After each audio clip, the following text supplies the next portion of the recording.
Hello everyone. आज हम देखेंगे कि छोटे बच्चे अपने पेरेंट्स की बात क्यों नहीं मानते। तो उसके कई सारे कारण हैं और हमने लास्ट वीडियो में देखा था कि बड़े बच्चे क्यों नहीं सुनते। आज हम देखेंगे छोटे बच्चे क्यों नहीं सुनते। तो उससे पहले मैं एक एनालॉजी यानी एक प्रतीकात्मक कुछ उदाहरण दूंगी। तो हम पहले ये इमेजिन करेंगे कि जो हमारा माइंड है बच्चों का, वो है एक घड़ा यानी पॉट, और आपकी जो बातें हैं वो है पानी। तो हम कंपेयर करके हम सीखेंगे कि क्यों वो नहीं सुनते हैं और क्या क्या रीजंस हैं।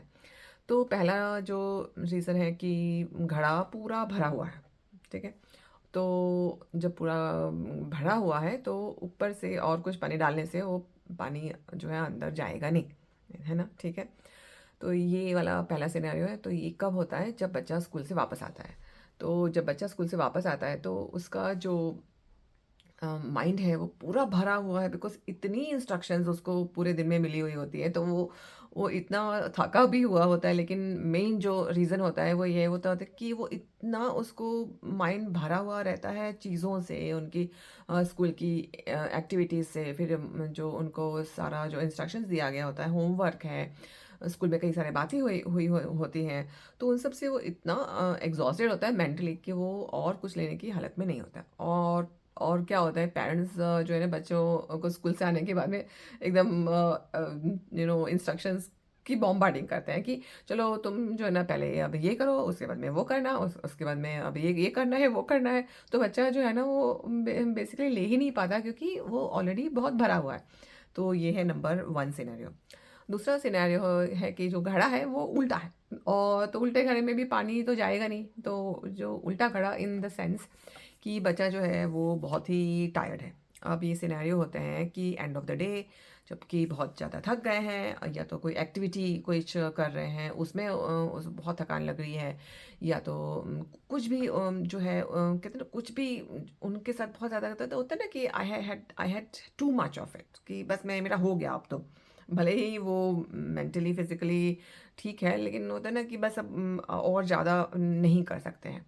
तो it can be anything, even उनकी फेवरेट एक्टिविटी भी अगर बहुत ज़्यादा अगर आप करवाओ ना तो फिर वो थक जाते हैं। तो एंड वो वैसे भी आप छोटे हैं, आपके बच्चे, तो आप समझ सकते हैं कि जो है उनका ज़्यादा उनका कैपेसिटी नहीं होती है, और पेरेंट्स जो है ना वो बस उनको पुश करते रहते हैं और बच्चे सुनते नहीं हैं। तो उनको लगता है कि ये हमारी बात नहीं समझ रहे हैं, बट उनकी वो कैपेसिटी पे पहुंच गए हैं, ये समझना ज़रूरी है।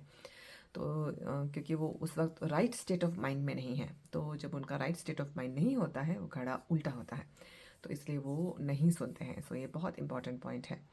अब तीसरा पॉइंट ये है कि उन्होंने जो है घड़ा जो है उसके ऊपर कुछ बर्तन रख दिया, कोई प्लेट रख दी। ये तीसरा सिनेरियो है, तो भी घड़ा जो है वो उसमें पानी जाएगा नहीं।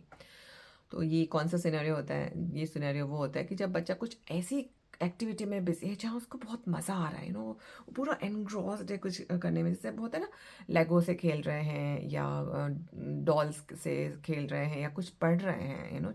थोड़े से बड़े बच्चे जो पढ़ना सीख जाते हैं, जैसे पिक्चर बुक्स वगैरह, तो उसमें इतना एनग्रॉस्ड है कि उन्होंने वो वाला जो पोर्शन है, एक्स्ट्रा जो इंस्ट्रक्शन लेने का, वो बंद कर रखा है। तो उस वक्त वो, इवन दो घड़ा अंदर से खाली भी हो सकता है, लेकिन उनको उस वक्त इंटरेस्ट नहीं है तो नहीं सुनेंगे। तो उस वक्त आप कुछ भी इंस्ट्रक्शन दीजिए, वो नहीं सुनेंगे, क्योंकि उनको किसी और चीज़ में बहुत मज़ा आ रहा है। तो उनका माइंड उसमें एंगेज है, आपकी बात सुनने में नहीं। तो ये एक सिनेरियो है। इसका दूसरा सिनेरियो ये भी होता है कि अगर मान लीजिए आपने अपने बच्चों को कुछ बोला और उनको गुस्सा आ रहा है कि ऐसा कैसे आपने बोला, या उनको किसी बात से वो रूठ गए। छोटे बच्चे अच्छे से रूठ जाते हैं ना कभी कभी, ऐसा क्यों करा तुमने, ये क्यों, गुस्से में आ गए।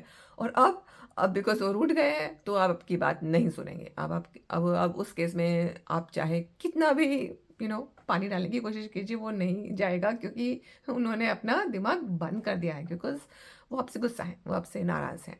सो इस सिचुएशन में भी वो आपकी बात नहीं सुनेंगे। सो आज के लिए ये तीन सिनेरियोज हैं। एंड इनमें से कोई भी सिनेरियो, जैसे कुछ होता है, आप सोच लीजिएगा घड़ा उल्टा है, या बंद कर रखा है, या भरा हुआ है। तो अगर आप ये एनालॉजी को इस जो एग्जाम्पल को अगर आप याद रखेंगे ना, तो यू विल अंडरस्टैंड कि अच्छा ये तो ऐसा था, एंड नेक्स्ट टाइम आप वो सब नहीं करेंगे.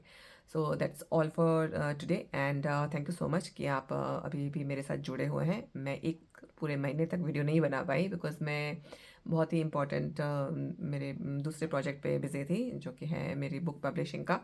तो वो भी मैं बहुत जल्दी शेयर करूँगी. So thank you so much for the patience, and until next time. बस मैंने जो आज पूरे जो सिनेरियोस बताए हैं उनको ध्यान रखिएगा और ऑब्जर्व कीजिएगा. And until next time, happy parenting.